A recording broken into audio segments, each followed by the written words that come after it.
The Arena, a multi-platform gaming news podcast, is brought to you by, well, of course, you. If you want to learn more about how you can support the show, go to patreon.com/expat2020.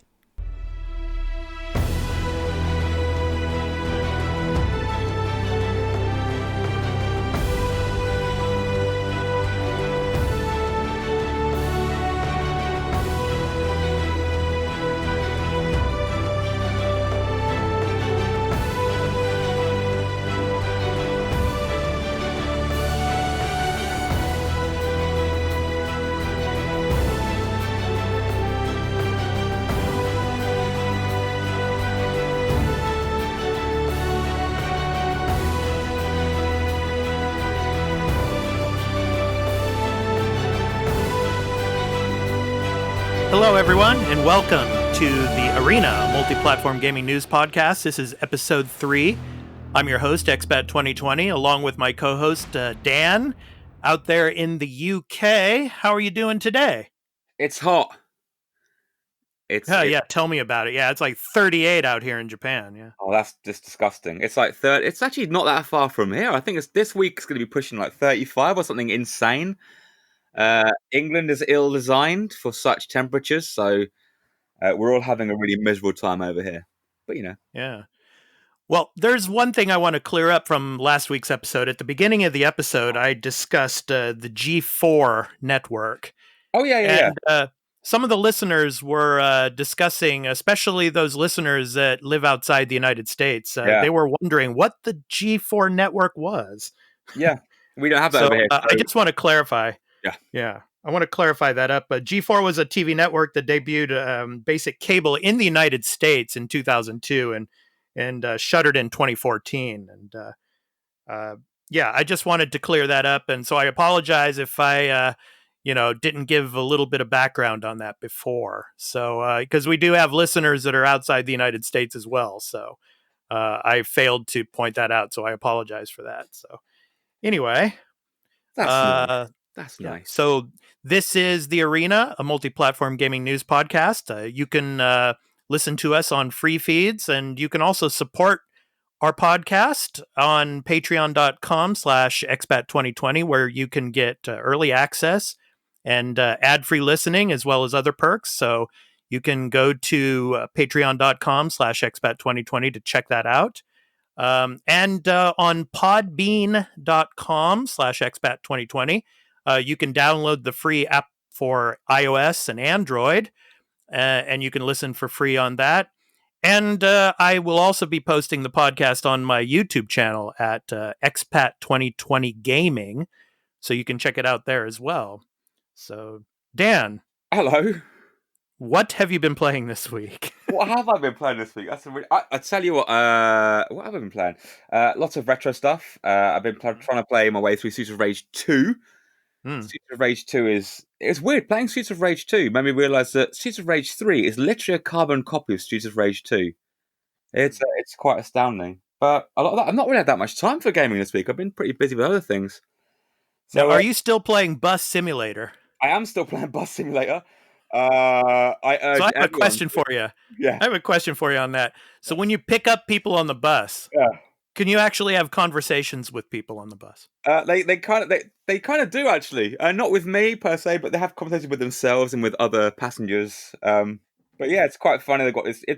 The game is a little bit tongue in cheek, to be fair, on the devs. They have put like little things, little quirky things, like customers will argue and they'll see things and like hear things like, "Oh, did you see a ghost?" and stuff. So yeah, it's pretty good. So who do you think is like the strangest character you've encountered in the game so far? There's a guy with and a weird thing about it. The game itself has there's about 10 lines of dialogue, but read by 60 different people, which is really weird. So you'll have the same line read by 60 different voices, and there's a guy that talks like this, and it's brilliant. And so everything he says just makes you just want to die laughing. And it doesn't matter because the character model changes every time. So that could be like a 15-year-old boy or a 65-year-old black man. It could be anything, all with the same voice. It's hilarious. Wow. Everyone should play it. It's brilliant. It might be the closest thing to art in video games. So I've been getting back into Ghost Recon Breakpoint. I played it about Good. 4 months ago, and they had some Right. like patches and some new additions to the game. And like for example, AI companions, like in Ghost Recon Wildlands. So I was Yeah. playing that a little bit last night, All right. and ran into some more glitches as well. No guff. Yeah. Yeah. Yeah. Yeah. And I also played the new PS Plus game that we discussed last week Oh, called yeah. Fall Guys. You were very excited about And that one. yes, it's having a slew of problems with network connections. Oh, okay. It's really weird. I guess Sony or whoever really didn't they really didn't think about how many people were probably going to play this game when it first came out. They're just massive overloads of the Yeah. servers. And it was really hard to get into a match. So basically, it's like imagine yourself as a jelly bean Uh-huh. running around on this like colorful, slimy type of obstacle course, and you're getting knocked off. Yeah. And there's like 4 or 5 waves, and if you are like in first place, if you're the last person standing out of those 60 players, you Yeah. win. So it's I think it's a fun game to play like in a party or something like that with a bunch of other people. But I mean, Yeah. just playing it by yourself, I'm just not seeing it, man. I played it a couple of times, but I got kicked out because of the server issues. So The whole thing sounds like a metaphor for life. It's amazing. yeah, It's good. yeah, definitely. But Yeah, yeah. I've heard good things though. People are generally happy about it, and like, I saw an article headline that said apparently players are unlocking trophies that were supposed to take considerably longer to get. So yes, definitely, it's doing all right. People are Yeah, playing it, which is good. yeah, definitely. Yeah. Okay. So let's go ahead and jump into the news today. So the weekly news beat, and we got about 7 stories, and we're going to be covering the state of play that took place the other day too. So, but first story today is Dan. Have you heard of the game called Mortal Shell? No, what's Mortal Shell? Okay, so Mortal Shell is a Dark Souls inspired action RPG, and Whee! it got a release date. Okay. It's scheduled for Tuesday, August 18th, just under 2 weeks away. Yeah, Uh, 10 days. PS4, Xbox One, and PC release date was confirmed in the new trailer. Okay. It was revealed in April with a target release window of Q3 2020, putting it sometime between July 1st and September 30th. So, Yeah, it's on yeah. track. Yeah. So Mortal Shell, it's like a horror action RPG, proudly styled after From Software's Dark Souls games. Yeah. As well as successors like Sekiro. So it's got stamina-based combat that plays out in close-range duels, a variety of magic and ranged weapons that spice up the melee. And it's overflowing with delightfully hideous beings that want to kill you.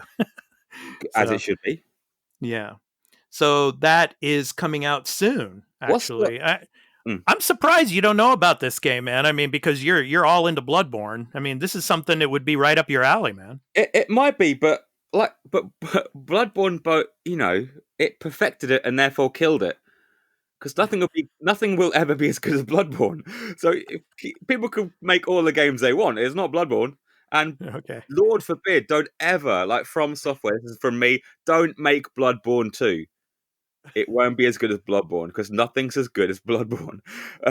What's the setting for this one then? Is it similar fantasy, dragons, and that shambling corpses and all that jazz? Or Yeah, I think so. Yeah, okay, that's probably okay. what it looks like. Yeah. So, Yeah. like I was saying, it's right up your alley, man. So, Yeah, I enjoyed the Surge, the robotic futuristic Souls wannabe. That was quite fun, but it got to a point where it just didn't have the polish and design, so some of the bosses were like really unfair and a bit cheap. But I enjoyed the idea. Apparently, the Surge 2 is actually much better. I haven't got that yet, but yeah, I'll look into those. Should be good. okay, let's go to the next story. So, there's a new documentary coming to Netflix. It's called High Score.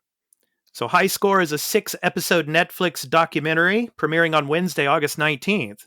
And it's about the golden age of video games, right up your alley again, Dan, We and want to hear. revolutionary stages of gaming. Oh God, Yeah. amazing. Explicit topics for each episode in the series haven't been specified, but Nintendo, Sega, Space Invaders, Final Fantasy, Street Fighter II, Mortal Kombat, Sonic the Hedgehog, Madden NFL, Pac-Man, and Doom are all cited in promotional materials. Whee! So, yeah. So High Score will recount the stories of the computer pioneers and visionary artists that threw themselves into their passion to create the innovative franchises. So, yeah, I'm really looking forward to this. I forget the title of it, but there was another Netflix gaming documentary a few years back, and it was about, the Atari 2600 and the worst video game of all time, Oh E.T. yeah. That was when they focused on the excavation, wasn't it? So they gave a bit of history about Atari and the game itself and how. Yeah, where they went yeah. to New Mexico. They Yeah. did. Yeah, New Mexico, and they excavated that site, and they found like thousands of the cartridges just buried. Fun fact: at the Centre for Computing History in Cambridge, we've got one of those. Wow. We've actually got one of the cartridges and some other paraphernalia and a bit of soil. And we've got it on display. We've got our little Atari 2600 ET display. Brilliant. Wow. It's not that bad a game. It's not the worst game. What do you think the worst game ever made was then? Probably FIFA 20. Burn. I don't know. Okay. It's not that. I don't think it's that. A shout out to all the soccer fans out there, or football fans, I should say. No, obviously the worst game is probably NBA 2K20. That's outrageous. Probably one of the worst games of all time. Okay. But no, yeah. All right. So next story. Yeah.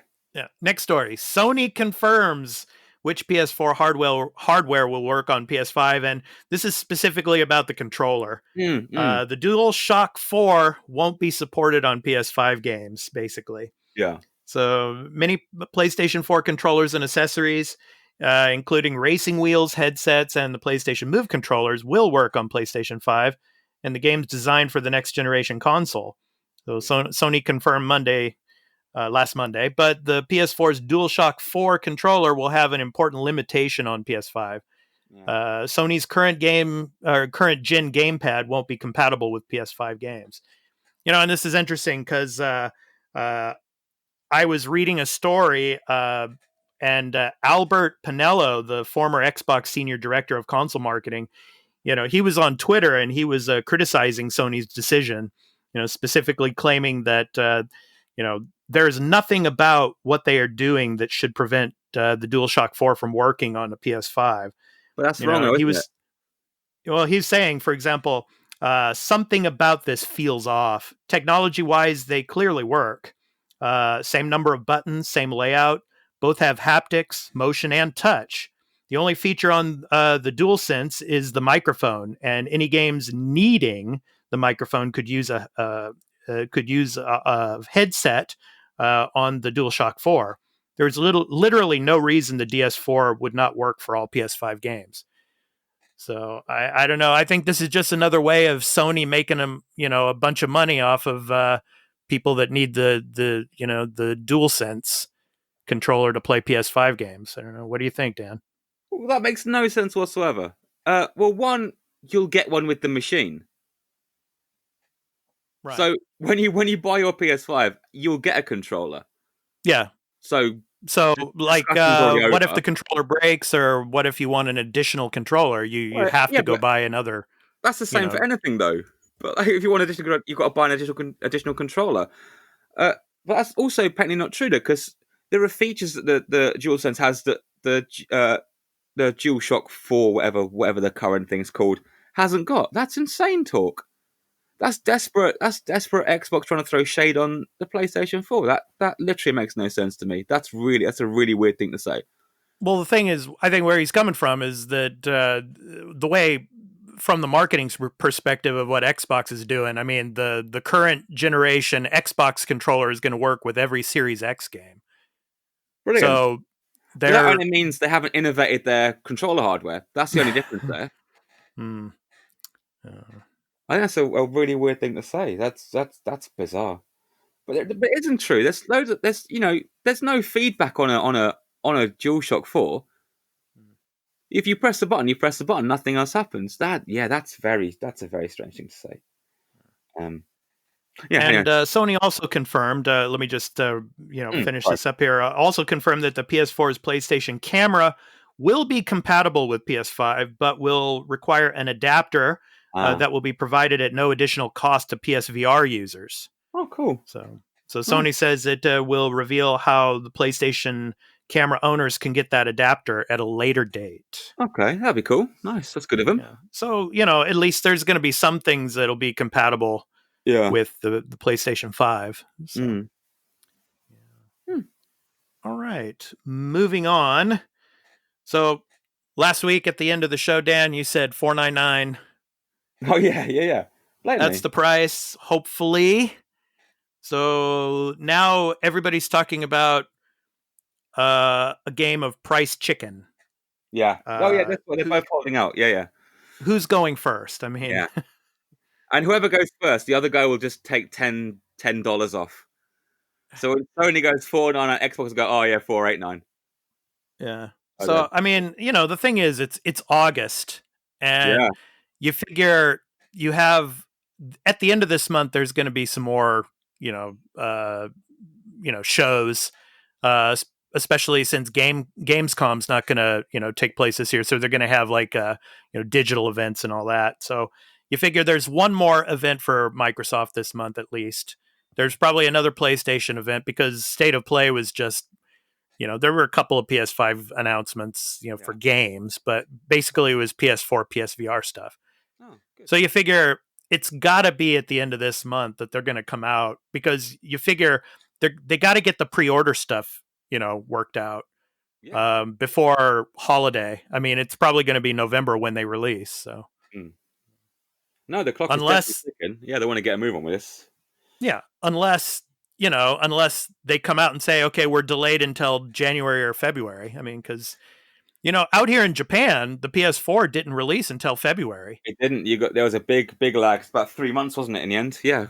So I wonder if a lot of people weren't happy about that, and I think that led to some sluggish sales to the start. I think maybe. Yeah, that one of those people was me, because I was out here in Japan. I had to wait till February to get it. So but I don't know, man. I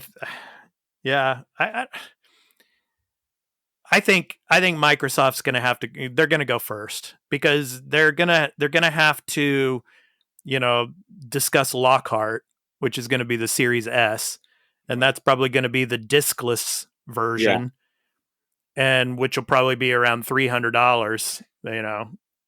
I don't know, that it's probably going to be between $300 and $400, I think, but. I think they're going to go first, and then Sony will counter. But I don't think Sony can go under $499. I don't think they can do that this time around. And it definitely won't be $600 like the PS3 generation. So, oh god, yeah, 429 quid for a console in like 2000 and when was that, 3? Oh my god, that was insane. Well, meh. Just see. Yeah, we'll see. So I think it's getting very close to somebody's going to have to blink and come out with that price probably in the next couple of weeks. So, and I didn't have a chance to add these to the news stories for this week because they happened, just within the last 24 to 48 hours. But I just want to quickly go over. There's going to be a Suicide Squad game. So I hear, Rocksteady. Yeah, Rocksteady. Yeah, very cool. Yeah, and they're going to be discussing that more at their DC Comics event coming up later. And also, Doom Eternal is going to have some additional story DLC coming out. That's interesting. Yeah, and they're going to be discussing that more at QuakeCon, I think. So yeah. So that just came through the wire about 24 hours ago. So good stuff. So good stuff. All right. So the next story we have today is on XCloud and iOS testing. Microsoft cuts XCloud iOS testing early as its future on Apple devices remains unclear. So, I mean, we talk about console wars and everything. What about Microsoft and Apple? I mean, a never-ending war there too. Yeah, I So saw that similar headlines that Microsoft were very unhappy. The yeah, whole walled garden ecosystem of the Apple environment causing them troubles, causing them headaches. yeah. So yeah, Microsoft has ended its xCloud game streaming test for iOS devices. The software giant had been testing xCloud on iOS in a very limited way over the past few months, but made it clear the service would only be launching on Android earlier this week. Microsoft had informed xCloud testers that the preview would end on September 11th, but only the Android preview will continue until next month. Oh, good on them. And for example, Game Pass Ultimate to Android customers is beginning on September 15th. So Microsoft's ambitions to launch cloud streaming on iOS have hit some obstacles. The company had to limit its xCloud iOS test app to just Halo, the Master Chief Collection, and 10,000 testers due to App Store policies. So apparently the App Store policies on iOS are pretty strict. Yeah. Oh, you can imagine, can't you? Yeah. Oh. So they were talking about like in-app purchases, for example.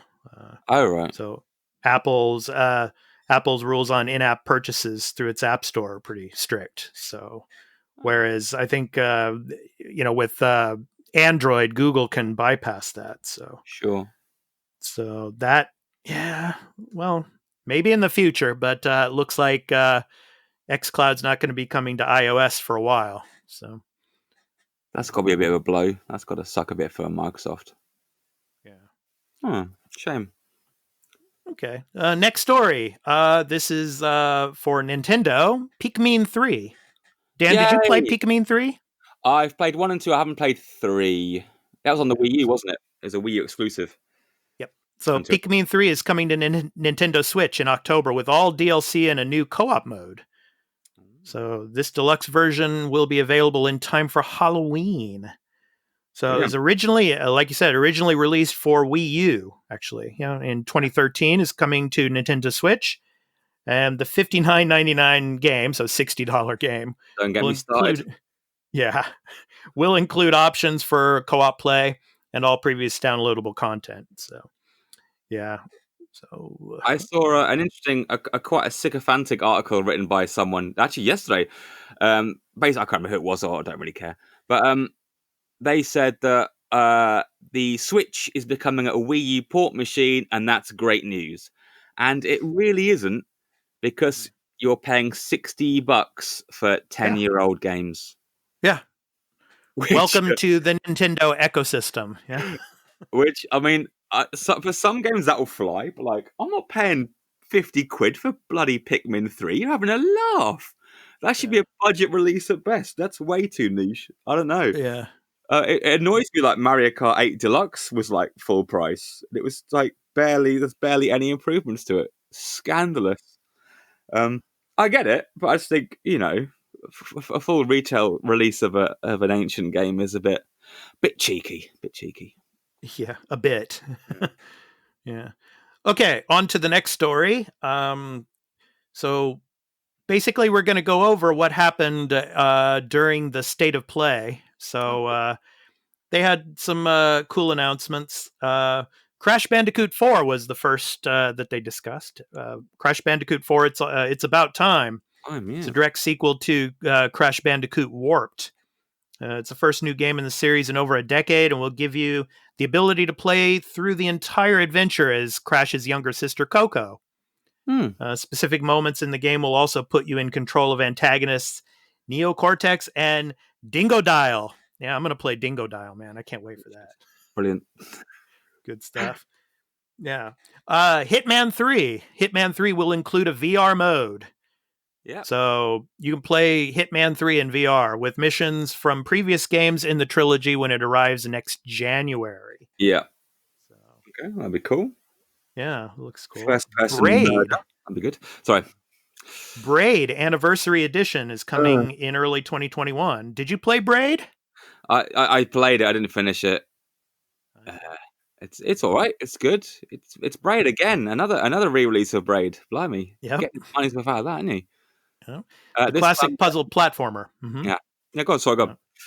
Oh, the classic puzzle platformer has been hand repainted Yeah. and will feature revamped animations and music as well as developer commentary. So they're planning to release simultaneously on PS4, PS5, Xbox One, Xbox Series X, Nintendo Switch, Windows, Mac, and Linux. Ooh, I'm really going for it. Yeah. And a game that's going to be coming out on PS5 was shown called The Pathless. Now, this game was interesting in a sense that it really reminded me, the art style really reminded me of Abzu. I don't know if you played Abzu. Yeah, no, but I know It's it. kind The of, diving game. yeah. Yeah. It's an open world adventure game set in a vast forest. Focuses on fluid, dynamic movement that combines archery and acrobatic maneuvers. The main character also has an eagle companion that can help her fly and glide. It comes out later this year, and yes, you can pet the eagle. I mean, it's like all these games now. You can pet foxes, you can pet eagles, you can pet this, you can pet that. Yeah, yeah, it's brilliant, man. Yeah. That's all that matters. Yeah, that's people will pay $60 or $70 just to pet an animal. I tell you what, the next big thing would just be an animal stroking game. It basically it'd be like a petting zoo. Yeah. Like that's the next big thing. It's like top copyright CD Wilkin Enterprises 2020. I'm claiming this is my original IP. It's an open world petting zoo game, and you buy extra animals as DLC. What was that game on PS Network? It was like the worst game ever that was put on PS Network for a platinum trophy. What was it? Was it My Name Is Mayo or something like that? They do it all where the you time. like just you tapped a mayo jar like a million times and you got a platinum trophy. Yeah, it's weird. Yeah, there you go, man.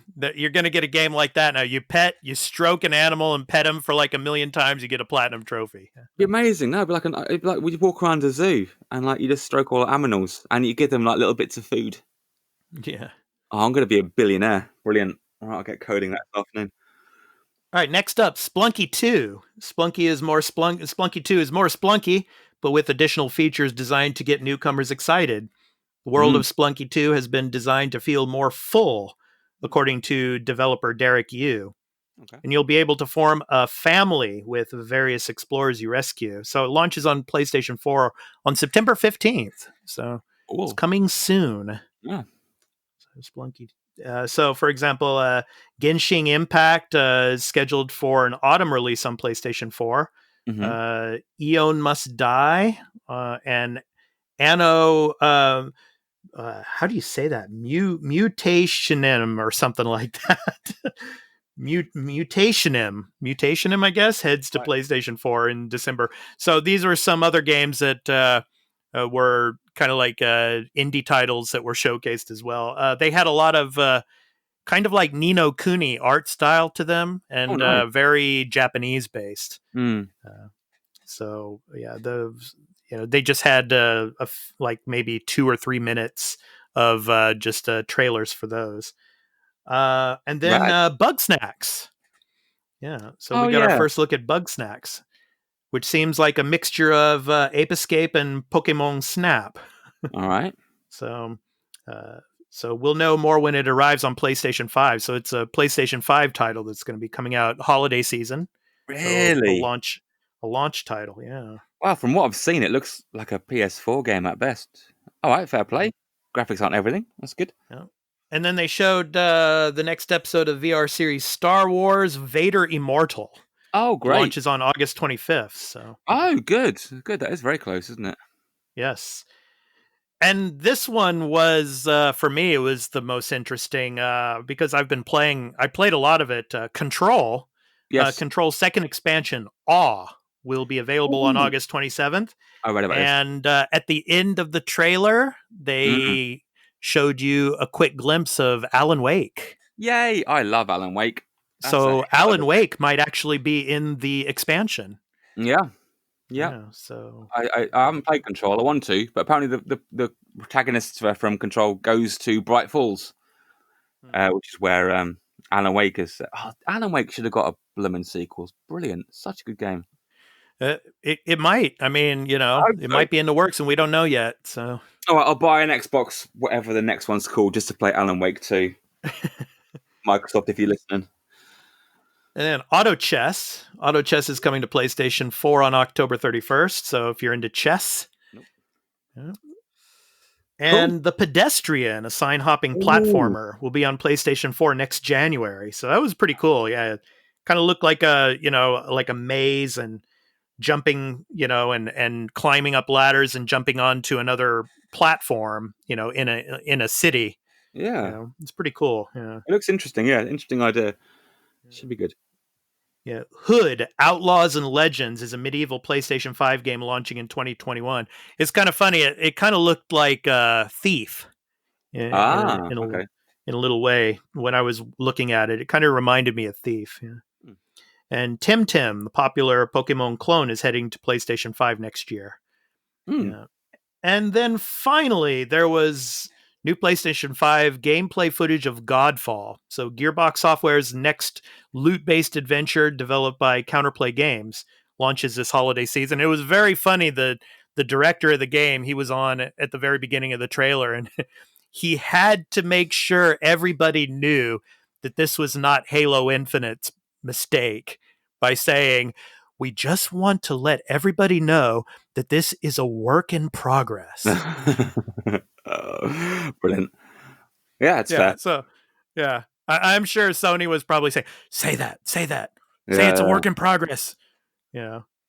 So we saw some gameplay footage of Godfall. They showed a boss battle and everything. It was pretty cool. Yeah. But, more to see later.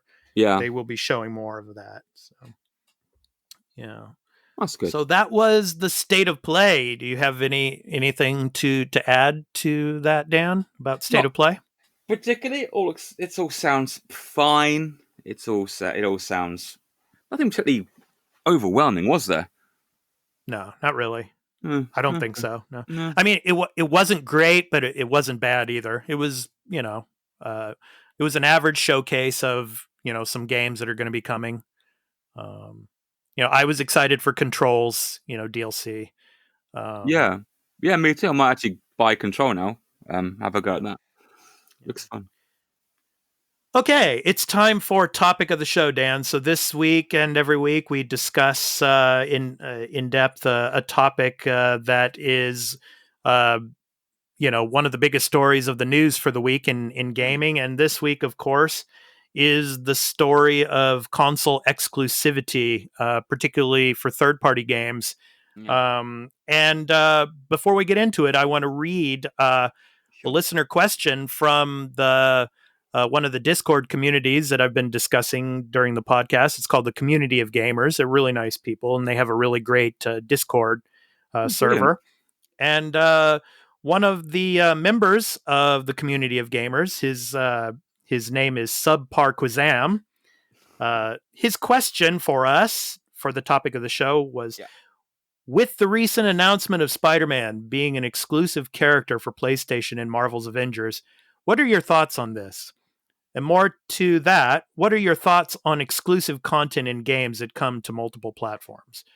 So just to give a little bit more context here, Sony came out and revealed basically that anyone who buys Marvel's Avengers, there is going to be Spider-Man content in Marvel's Avengers. However, those of you that want to play the Spider-Man content will have to play it on a PlayStation 5.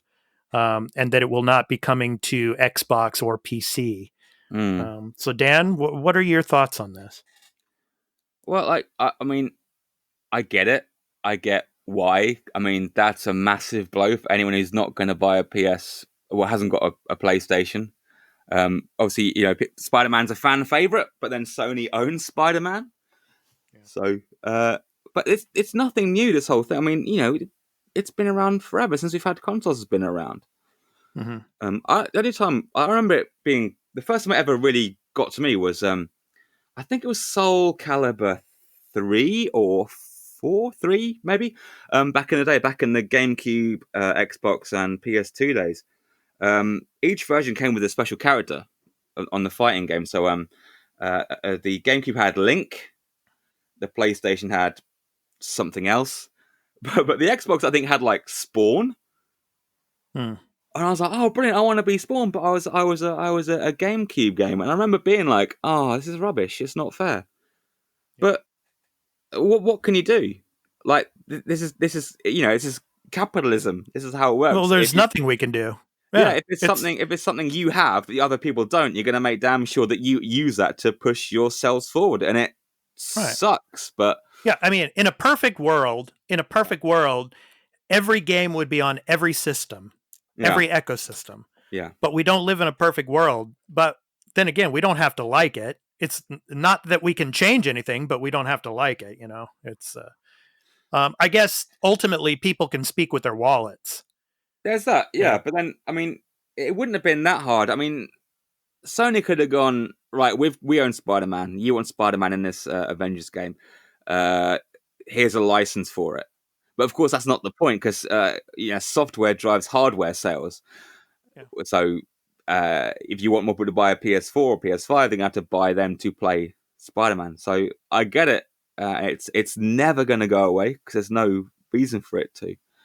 It just kind of blows. But then it's your fault for choosing the wrong console. So, you know. Yeah, but then again, think of let's use a hypothetical here. Okay, so imagine I'm Timmy, and Timmy's a sixth grade elementary school student, and he has disabilities. This is getting weird. Yeah, go on. Well, just hear me out here. Okay. So Timmy has disabilities, and he has to play on PC, but I mean, he loves Spider-Man, and he was looking forward to playing Marvels Avengers because, you know, he was hoping that Spider-Man would be in it. And his mother and father, they don't have enough money to buy him a PlayStation, and, you know, because he has disabilities and he has to use a PC. Well, sorry, Timmy. You can't play Marvel's Avengers with Spider-Man, who you were looking forward to playing the character as. You know, so that's something also that is, you know, really terrible about this whole situation. You have a pool of people that, you know, they don't have a choice. You know, they don't have the money, or they don't have the means to be able to play on a PlayStation. And now the PlayStation and Sony as a company are taking that possibility of being able to play it away from Timmy, away from those types of people. Yeah. So, I mean, it's a shrewd business decision. It's the way that Sony can keep their 120 million players in their ecosystem and just suck them in and keep them in, because they know that now if you want to play with Spider-Man, you have to stick with us.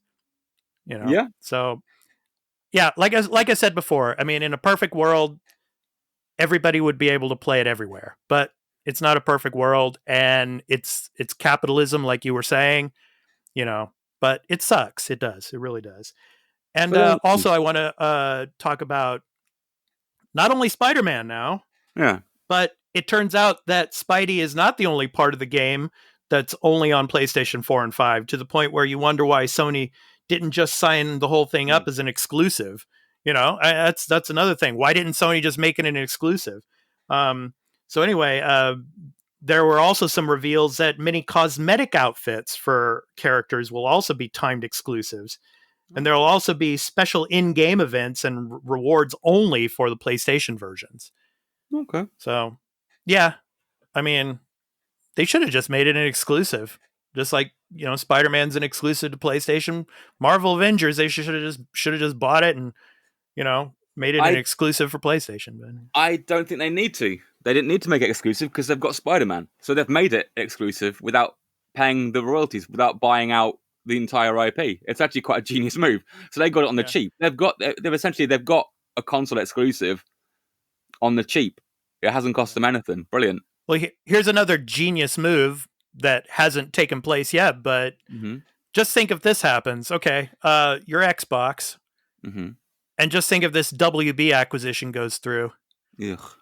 In the future, Rocksteady, in the future, they make another Batman Arkham game. Okay, you know, PlayStation, shrewd move on your part. You take Spider-Man away from Marvel's Avengers for Xbox players and PC players. Okay, now you don't get Batman anymore. Yeah, I mean, it's I mean, I would hate to see that happen, but I mean, it's kind of like Crystal Dynamics. I mean, you look at Crystal Dynamics, who's developing this, the Marvels Avengers game. Mm. Xbox, they had the Tomb Raider exclusive for a whole year. Yeah. So PlayStation fans, the PlayStation fans couldn't play Lara Croft for a whole year with Rise of the Tomb Raider. They had to wait. So yeah, it's shrewd. It's, but like you said, I agree with you that in the sense that it's never going to go away. Oh, hell no. It's it's a cash cow. It's a big money maker for them. So yeah, no, it does kind of suck, and I get it. But if I don't know if it's as strong as that, but if you are going to buy a new console, then maybe this will be a bit of a clue as to where to go for certain people. I don't know. It's certainly going to be a weird one. Well, it sends a clear message now. Basically, if you love Spider-Man, you're only going to play him on PlayStation. So. Well, yeah, I mean, yeah. Again, Sony owns the IPs. It's not in their interest to have him on other machines. Brilliant. Yep. It blows. That's for sure. Okay, so that was the topic of the week, and I want to thank Subpar Quizam for sending in the question for the topic of the week. Thank you. So now, Dan, hey, it's time for the retro topic of the week that you have for us. What do you have for us this week, Dan? So I want a little jingle for this. Anyway, so up for pre-order. Thanks, man. That was awesome. So up for pre-order and initial orders, the Analog Pocket, the Pocket Analog handheld device went live and NC sold out. The Analog Pocket or Pocket Analog, can't remember which way around it is. It's a new handheld that plays only original cards. It'll play Game Boy, Game Boy Advance, Game Boy Color, and through the use of an adapter, it'll play Lynx and Game Gear and all sorts of cool stuff. Now, there are loads of retro handhelds out there right now. I bought one the other week. It's called the Retro Flag GPI case. You put a little Pi Zero inside this handheld, looks like Game Boy, and you can play all these retro games. There's also a bunch of other things like the Pocket Go, the RK2020, whatever they're called. There are loads of retro handhelds at the moment. Now, what sets the Analog Pocket apart from these ones is the fact it's not emulation. So all these other things, it's emulated. So just in case you don't know, an emulation is an emulator is a layer of code between the machine you're using and the machine you want to use. So obviously that's why you can play NES games on a Retro Pi. You can play NES games on your PC for using an emulator. The Analog Pocket isn't an emulator. An Analog Pocket uses an FPGA, a field programmable gateway array, which essentially it's a chip that can act like other chips. That's a grossly offensive, dumbed down version of what it does, but that's essentially what it does. So the reason why it works so well, it's not emulating the machine. It actually is acting the same as the machine. So when you plug your Game Boy cart into this handheld, it's like running it on original hardware. But of course, it's 2020. It's got a glorious IPS high-res screen, high-definition screen. It just looks amazing. But it's very expensive. And it instantly sold out. So, wow. How much is it, actually? It was $199. I mean, you do get a lot for that. Obviously, you get this glorious machine that can play all of the Game Boy games ever, and all the other handheld games. But it also comes like a little MIDI sequencer built inside it, so you can make music on it, and you can use it for development as well. You can develop your own code and run your own games on it. But yeah, and of course, it's in the US. So if you live in the UK and you order one, so it's going to cost you $199, and you got to pay tax on top of that. So it's going to be unbelievably expensive for us poor folks in England. But yeah, the Pocket Analog is something I've been keeping an eye on for quite a while, actually. It was announced a long time ago. It looked very different then, but it looks very sweet now. I wonder if I can pick one up here in Japan. I mean, and especially people that would be on the trains. I mean, that would be something that they would. That would be pretty awesome. That would be great. They ship worldwide. If you go to their website, hang on a second. It's called analog.co/pocket. It's a very, very swanky piece of kit. And maybe if they come into mass production or the Chinese work out how to rip them off, I might get one. from AliExpress like everything else. Brilliant. I see. All right, man. Okay, so that's the retro topic of the week. So thanks for that, Dan. Appreciate it, man. So next up are the gaming deals this week. So this is a kind of a new segment with the games that are releasing, but some gaming deals that are out there. So first on the list are first-party Switch game price drops. That's something you don't hear very often. You do not. So if you're in the US, for example, Best Buy and Amazon are offering discounts on first-party Nintendo Switch titles. And I think that might be also going on in the UK and out there in Europe as well on the Nintendo eShop. So everybody that's living outside the United States, you might want to check that to see if that's similar or not. But said mini games are 17% off. So bringing their prices to like $50. Wow. Yeah. So that's pretty. Yeah, that's pretty big. I mean, that's pretty surprising knowing Nintendo. So, and here's a list of some of the games that are featured: The Legend of Zelda: Breath of the Wild, Mario Kart 8 Deluxe, Super Mario Odyssey, new Super Mario Brothers U Deluxe, Super Mario Party, Splatoon 2, Kirby Stars Allies, and Astral Chain. So each site, is offering, for example, Octopath Traveler at a larger 25% discount, bringing that game's price to $45. Best Buy has 17% off deals for Pokemon Let's Go, Pikachu, and Let's Go Eevee, Pokemon Tournament, and Disgaea 4. Amazon has Donkey Kong Tropical Freeze exclusively at that discount as well. So, yeah.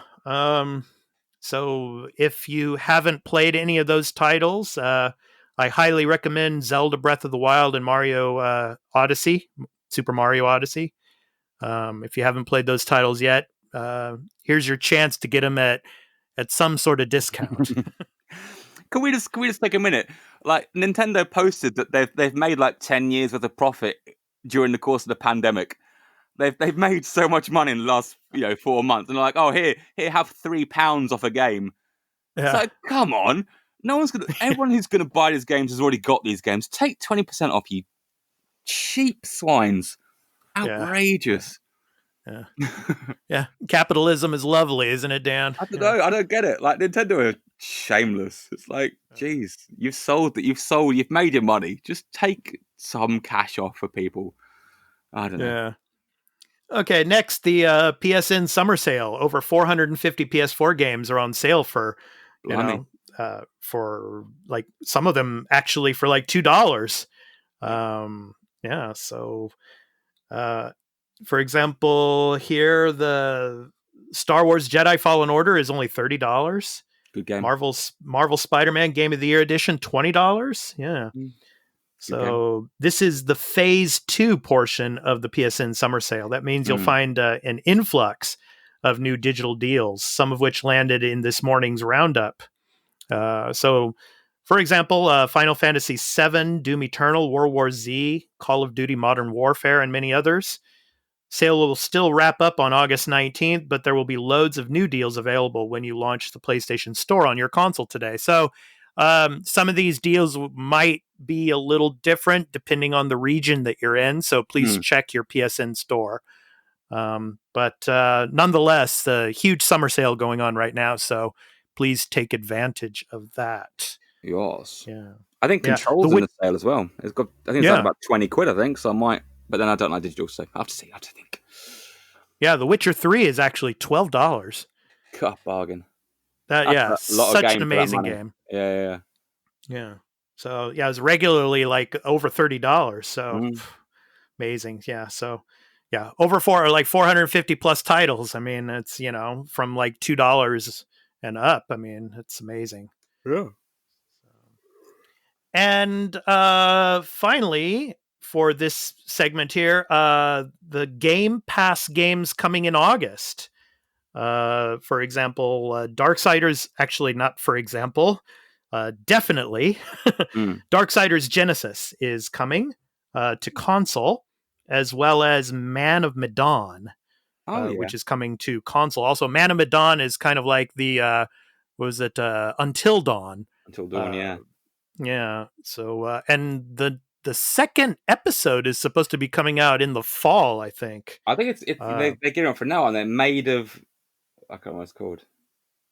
Yeah, but the Dark Pictures anthology, the first episode was Man of Medan. So the second episode, I think, is coming out later this fall, which we will be covering once we get to that point. So I enjoyed Until Dawn. Thought it was good. So I'm excited about these little additional, set. We're not the same sort of style of game. Should be good. Right. Yeah. Next up for console and PC on Game Pass, It Lurks Below. And Xenocrisis will be coming to console and PC. Trailmakers will also be coming to console and to PC, as well as Final Fantasy VII to console and PC. And Undermine, another indie title, will be coming to console and PC. So those are some games that are coming to Game Pass this month in August. What? So you can play the new Final Fantasy VII for free? Wow. I don't think it's actually the remake yet. I think it's the original. The HD one. Okay. That's still cool. Yeah, the HD one, yeah. So to console and PC, August 13th it's coming. Cool. All right. So those are the games coming to Game Pass. Okay. That's a lot. That's a lot. Yeah, definitely. Yeah. Okay, next up are the games releasing this week from Metacritic. Did you hear, Dan, Horizon Zero Dawn, which released on PC last week, which we were discussing in the last episode? It's not doing very well on PC right now, from what I've heard. Oh? Yeah. Oh. People are having some, some gripes about it for some reason. Yeah. Oh, weird. Technical or... A little, yeah. Okay. A little bit. So weird. Actually, the Metacritic, what was the score on that? I'm trying to check on that here real quick. For Horizon, was it 85, which isn't bad. So, yeah. All right. Yeah. Okay. So let's go ahead and get to the games here. So for the week of August 10th through the 16th. You're going to love this title, Dan. So the first game coming out for PS4, Nintendo Switch, and PC, it's called Is It Wrong to Try to Pick Up Girls in a Dungeon? Infinite Combat. Sounds good. I'm on board. I like it. An action RPG. It comes out on August 11th. Oh, that's the name of names, man. That's weird. That should be good. This JRPG follows the story of the anime Danmachi. Danmachi. All right. And adds brand new content. Enter the fantasy world of Oraria, where gods live amongst humans and protect them in their familia, and become the greatest adventurer through dungeon crawling, real-time RPG combat, and date events. So that comes out on August 11th. Also on PC and Switch. So I have a feeling that will probably be something that, most people would probably want to pick up on Switch. It sounds quite niche. Yeah. Risk of Rain 2 coming out August 11th on PC. So have you played Risk of Rain? I played the first one. It's pretty good. It's a roguelike, wasn't it? It just randomly generated levels and you had to keep going as long as you could. Yeah. Yeah, that was a good game. Yeah. So the classic multiplayer roguelike, Risk of Rain, returns with an extra dimension and more challenging action. Play solo or team up with up to 3 friends, actually, to fight your way through hordes of monsters, unlock new loot, and find a way to escape the planet. Cool. So that's coming on August 11th. So, yeah. When did Risk of Rain come out? How long has that been? That feels like a very long time ago. I'm pretty sure I was still living in Japan then, so we're talking at least 4 or 5 years. 4 or 5 years ago, yeah. Maybe, definitely. Yeah. Could be wrong. A Total War Saga, Troy, is coming to PC.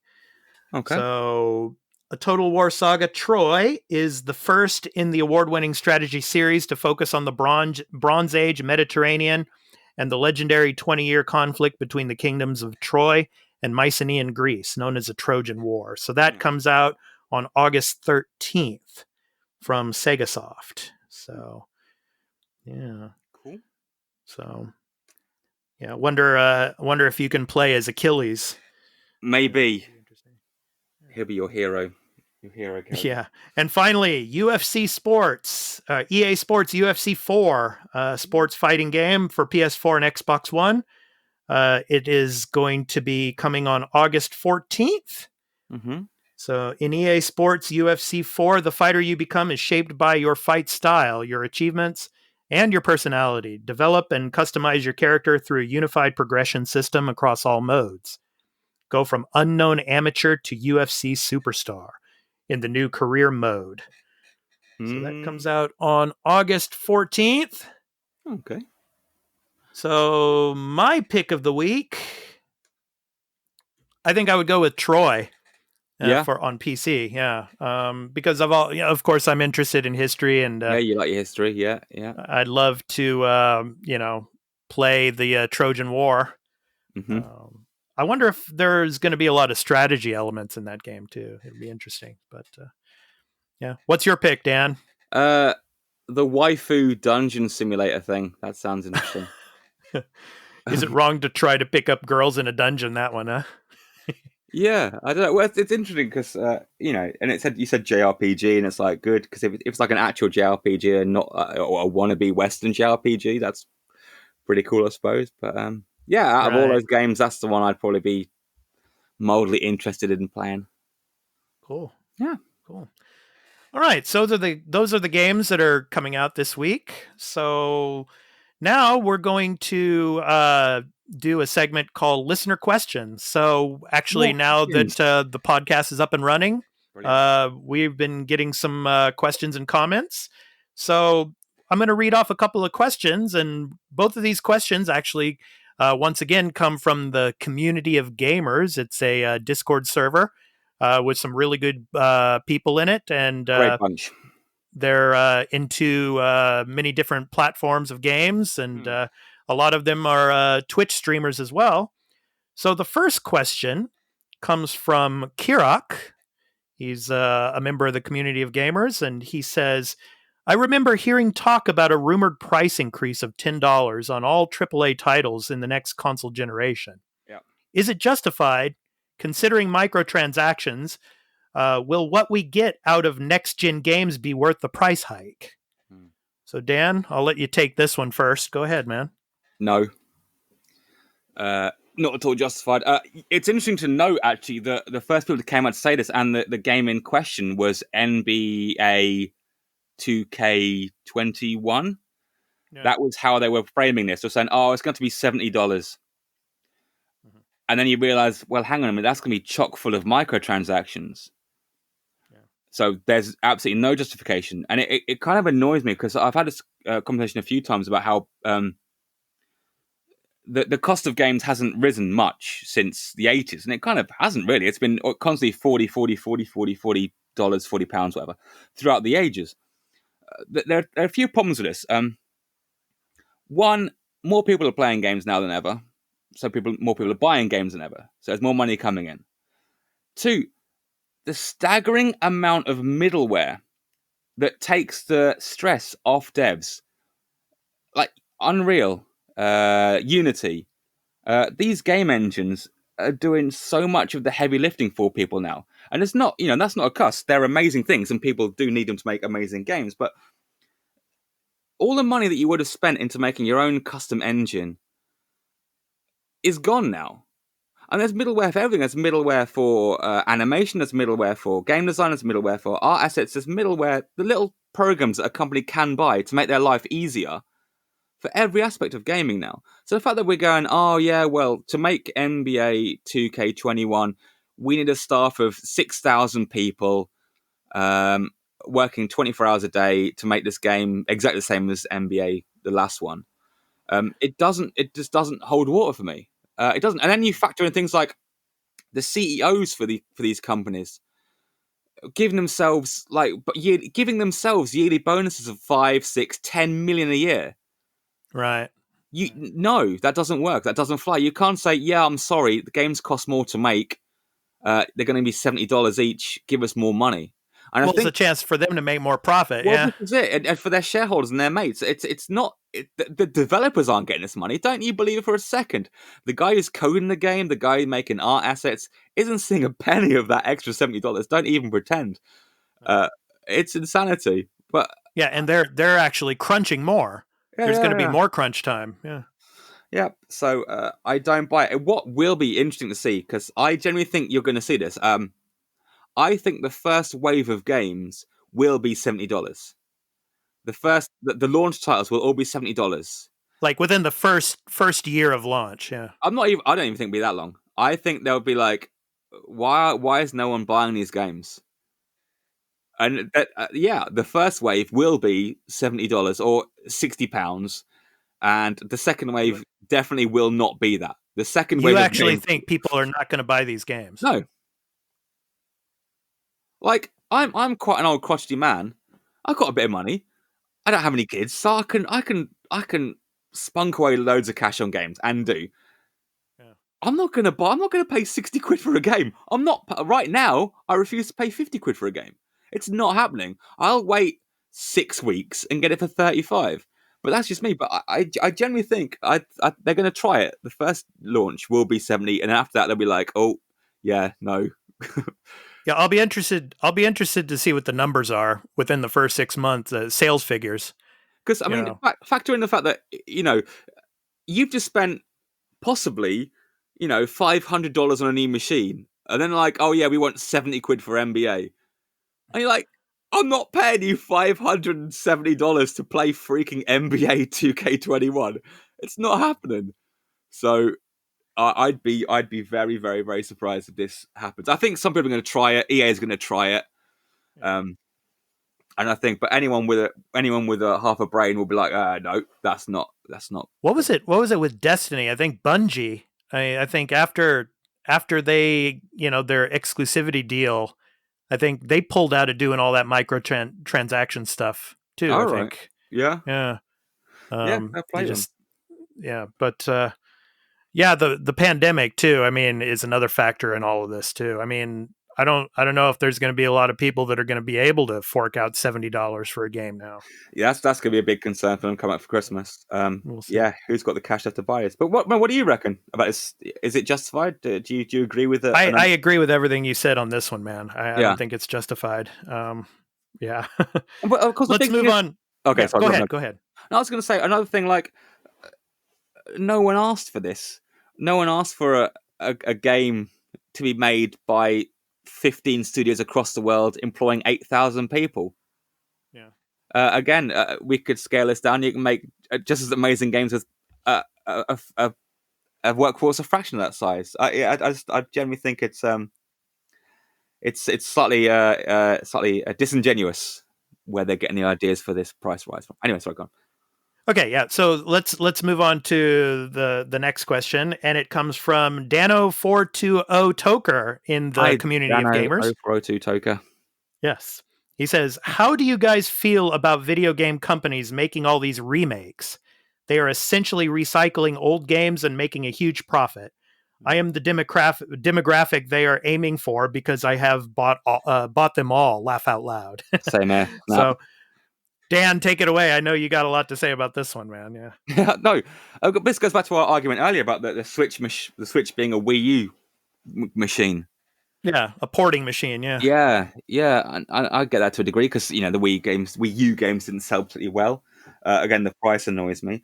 But one of the really sneaky things though, when they announced Pikmin 3 was coming to the Switch, they deleted it off the Wii U store.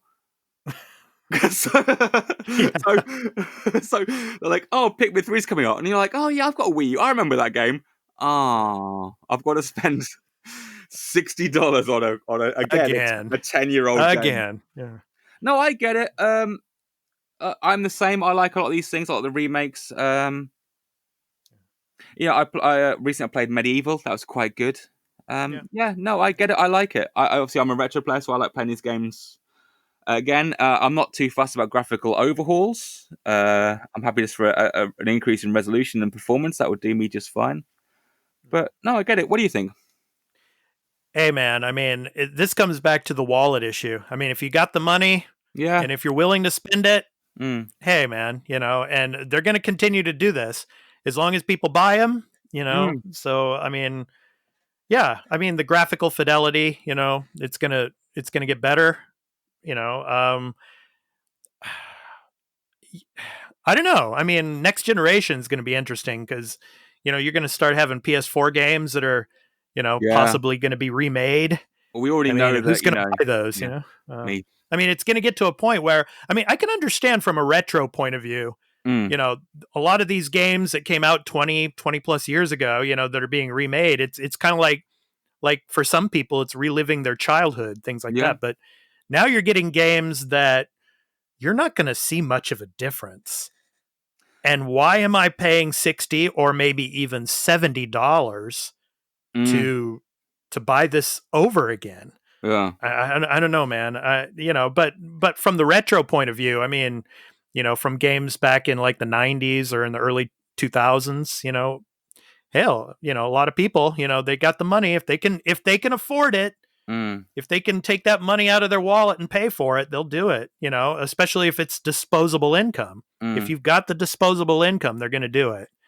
But I mean, it's going to be interesting to see, how this progresses in the future. I mean, how much they can get away with making more money off of us by trying to, just churn out all of these, like PS4, and Xbox One games that are being Mm. remade again or Mhm. remastered. I think the one thing that throws a wrinkle in all this is things coming to the Switch, because that makes them portable, which is quite interesting. So all these old Right. classic games which you originally confined to your house now you can carry around with you. So that's a fairly cool thing, as opposed to when they remake games for the PS4 or the Xbox. I don't know, but yeah, I'm the same. I buy all that stuff. Yeah. But yeah, the having it on the Switch is a definite advantage of having on the other machines. I also like compilations as well. I like retro, like the Crash Bandicoot compilation and Spyro. Spyro one's brilliant. The Spyro remakes of the PS4 are absolutely excellent. Yeah, Absolutely brilliant. definitely. So yeah, I'm all for it. And of course, I'm playing Deadly Premonition on the Switch, which is a Switch port of a PS3 game, which is quite interesting. I'd like to see more of that because it was quite a niche thing. What So do you think of Deadly Premonition 2? Have you seen any of that? I've got it. I haven't played it yet. I'm trying to finish the first one and I'll crack on with that. Well, But yeah, I've no got that. spoilers, of course, but I have a friend on Twitch who's streaming it, and it looks Ah. like a PS2 game. It looks honestly, yeah. The first one's no better. The Deadly Premonition on the Switch Yeah. has cutscenes that were clearly captured off a PlayStation 3 in like 720p and then upscaled to a Switch. It looks hideous. None of the cutscenes were in engine. It's outrageous, but the game is bonkers, and I'm loving it. So, cool. it's very niche and strange. So I like it. Cool. Yeah. I want more. I want GameCube games on Switch. I want Dreamcast games on Switch. I want GBA and DS on Switch. I want it all, and I want it now. But they won't do it. Cool. All right. Well, this has been the Arena Multiplatform Gaming News Podcast. You can find me, or you can follow me on Twitter at Expat_2020, as well as on Instagram at Expat_2020. And I am a Twitch streamer. I'm an affiliate on Twitch, and you can catch my live gameplay, on twitch.tv/Expat2020. And on my website for my gaming content at Expat2020.live. And I have a YouTube channel. It's Expat2020 Gaming, where you can see some of my content creation, as well as the Arena, a multi-platform gaming news podcast. I will be uploading it to my YouTube channel as well. And I have a Discord server for the latest news in gaming. You can go to the Expat2020 Arena. And for the podcast itself, if you want to support the podcast and become a patron to get the episodes in early access and ad-free, you can go to patreon.com/expat2020. And you can also download the free app for iOS and Android at podbean.com/expat2020. And if you have any questions or comments about the episodes, please feel free to send them to my mail at Expat2020 at Expat2020.live. So that's all for me. Dan, where can people find you on social media, man? So I am on Twitch, but I'm a lurker. I streamed a couple times on Twitch. I didn't get it. I have my YouTube channel, which is called Press Start to Game. Oh, actually, I finished. For the last 2 years, I've been making a series called The 100, where I just go through 100 of the games in my collection, which I played growing up and that have some sort of meaning to me. Which is excellent, and all of you that are listening, please take a look at that. It's really cool. Yeah, he's a filthy liar. But anyway, I finished. No, I am not. I finished episode 5, and so far it has 1 view, which is my girlfriend. So if you'd like to go, not even my own mother will watch it. If you want to go to, you're a damn liar. No, it's true. It's got 1 view, and that's my girlfriend. If you hopefully in the future it'll have more views than that. Yeah. So I watched one of the episodes of it, and it was really cool. I mean, like a top 100 countdown of indie titles, retro titles. If you like, nostalgia, then that's all it exists for. And it's so my channel is called Press Start to Game, and it's called The 100. So if you just type in the search Press Start to Game The 100, you'll find it's a 5-part. Each part's about half hour long, of varying degrees of quality. So that's where you can find me. And I'm also regularly featured on the Centre for Computing History education channels and the Retro Tech Archive we have there, and on their Facebook. So, that's the Centre for Computing History, Cambridge. I'm on there as well. That's it. All right. And to end the show today, of course, our segment for the indie recording artist, our spotlight this week is on Faith Richards. And Faith Richards, she grew up in Junction City, Kansas. That's close to Nebraska, Dan. That sounds brilliant. I want to go there. Yeah, well, in Junction City, Kansas. And she also grew up in Nottingham, England as well. So commiserations. She was in many, many different areas growing up. So Nottingham, England, that's close to you, I would imagine. It's not that far. Northeast of me. Northwest, yeah. But now she's based in Los Angeles, and the title of her album is called You Make Me So, and the song is titled Blue. Okay, so this is Expat2020, and for my co-host Dan, this has been The Arena, a multi-platform gaming news podcast, and we hope to see you in the next one. So take care, everybody. So Dan, thank you very much again. Thank you. Thanks, everyone. Thanks for the lovely questions. And I'm sorry for my FIFA remarks in advance. Okay. Thanks, everybody. Take care. We'll see you in the next one. All right? Nice. Peace. Bye-bye. Out. Is it too good to be true?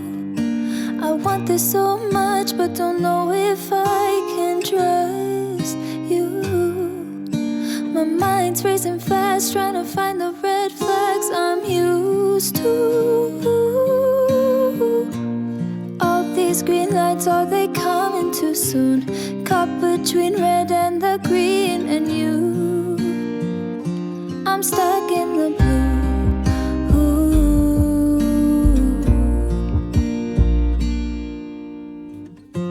You value how I'm feeling. How do you have so much time? Been searching for a reason for why you'd love a chick design. Aren't you listening to me now? Screamed all my secrets, why don't you leave them? Ooh. Is it too good to be true? I want this so much, but don't know if I can trust you. My mind's racing fast, trying to find the red flags I'm used to. All these green lights, are they coming too soon?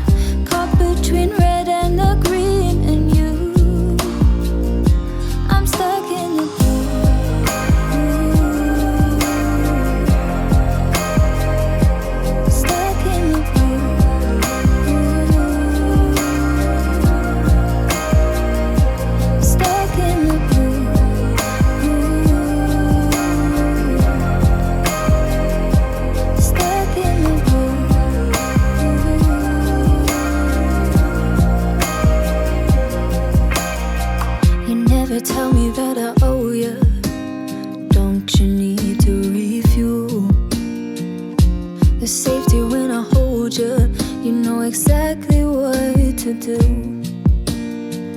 Did you fall out of the heavens or crawl up from under? I can't help but wonder.